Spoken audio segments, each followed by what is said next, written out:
tu me dis les mots doux dont mon cœur a besoin. Je veux faire de ma vie toute magnifique.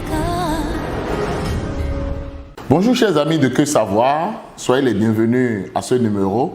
Le thème dont nous parlerons aujourd'hui est la nécessité de préparer la relève. Dans le livre Sous l'orage de Seydou Badian, le sujet qui est traité est le conflit des générations, la nouvelle et l'ancienne génération. Et pendant tout le déroulement du livre, alors on a vu combien de fois ces deux générations-là s'affrontaient. Il a fallu un jeune appelé Kerfa le Fou pour mettre le pont entre l'ancienne et la nouvelle génération. Il y a carrément une rupture entre alors l'ancienne et la nouvelle génération. Lorsque nous venons à la parole de Dieu, nous voyons combien de fois l'apôtre Paul a préparé la relève.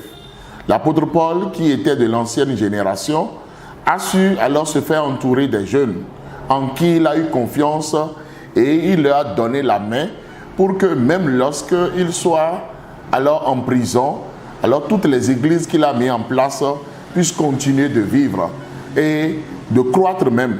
Nous avons vu combien de fois il s'est fait entourer de Timothée, de Silas, de Tite, d'Épaphrodite, de Jean-Marc, de Aquilas et Priscille, et j'en passe. C'est pour dire combien de fois il est nécessaire aujourd'hui, pour tous ceux qui sont des aînés, alors de devenir de bons leaders, pour se transvaser dans la nouvelle génération. Il est temps maintenant que les pères deviennent des repères pour leurs enfants et qu'ils préparent la relève, qu'ils transmettent à tous leurs enfants tout ce qu'ils savent faire, leurs capacités, leurs compétences, leurs relations et toute l'intelligence que Dieu a mis en eux.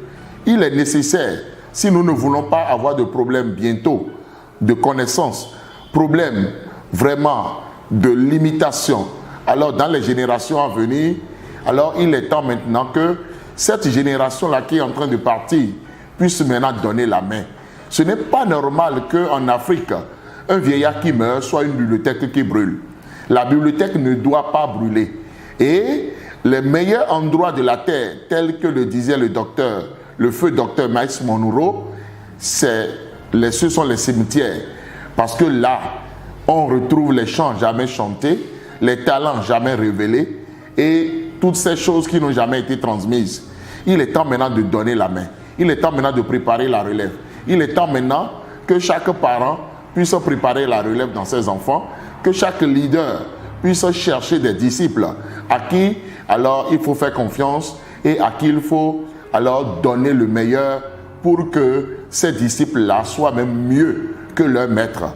Il est temps maintenant dans nos communautés religieuses de passer la main, de former d'autres personnes pour que celui qui est l'expert, celui qui est l'incontournable ne devienne plus l'incontournable. On n'a plus besoin aujourd'hui des one-man show, mais on a besoin des gens qui alors réunissent la foule, qui donnent la main, qui passent au service et qui alors font des délégations de pouvoir pour permettre à d'autres personnes de faire le même travail qu'eux, de pouvoir aussi adorer Dieu comme eux et de faire de grandes choses à la gloire de Dieu. Il est nécessaire aujourd'hui qu'on passe la main et qu'on ne soit pas tout le temps en train de dire « je vais garder le pouvoir jusqu'à mourir, même si je suis incapable, même si je suis vieux, même si je suis invalide, alors c'est moi et c'est moi et c'est moi seulement. » Non, Dieu n'en a pas besoin. Parce que lorsque nous voyons à Jésus, il a choisi 12 disciples. Après, il a envoyé les 110 à l'évangélisation. Le jour où le Saint-Esprit est descendu, ils étaient 120. Et après, c'est des centaines de personnes. Aujourd'hui, des millions de personnes, voire des milliards qui servent le Seigneur. La main a été toujours passée de génération en génération. Il est nécessaire alors de préparer la relève dans quelques domaines où nous sommes pour la gloire de Dieu et pour notre propre bien. Alors ce matin, je vais prier pour toute personne alors qui a un problème à passer la main, à préparer la relève.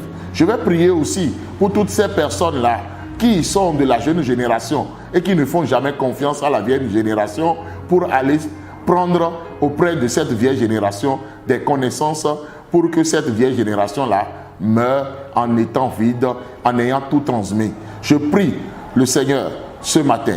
Je prie le Seigneur pour que la vie de quelqu'un change.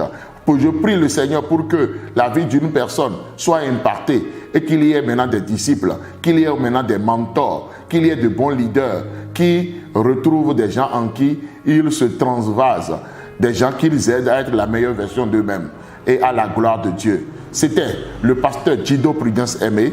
Abonnez-vous à cette chaîne, likez cette vidéo, partagez-la, vous êtes bénis.